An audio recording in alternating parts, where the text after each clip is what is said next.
بسم اللہ الرحمن الرحیم۔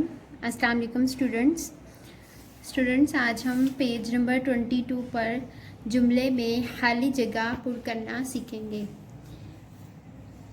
جس طرح لفظ میں کوئی حرف کم ہو تو اس کا کوئی مطلب نہیں رہتا یا مطلب بدل جاتا ہے، اور تھوڑا سا سوچ کر درست حرف لگا کر لفظ پورا کیا جا سکتا ہے، اسی طرح اگر جملے میں کوئی لفظ کم ہو تو جملہ بے معنی ہو جاتا ہے، اور تھوڑا سا سوچ کر درست لفظ لگا کر جملے کو پورا کیا جا سکتا ہے، جیسے ڈیش ہاتھ سے کھانا کھاؤ۔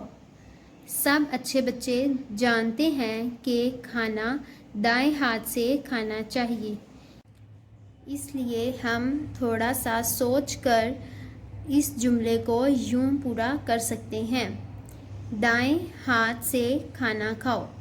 اسٹوڈنٹس، جیسا کہ ہمیں پتہ چل رہا ہے یہاں خالی جگہ میں کیا آئے گا؟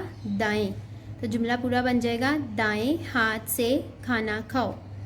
اسی طرح اگر اس جملے کو پورا کرنے کے لیے کہا جائے سورج ڈیش سے نکلتا ہے، تو تھوڑا سا غور کر کے اس جملے کو یوں پورا کیا جا سکتا ہے، سورج مشرق سے نکلتا ہے۔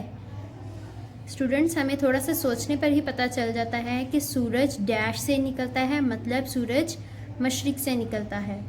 آج کے لیے اتنا ہی، اللہ حافظ۔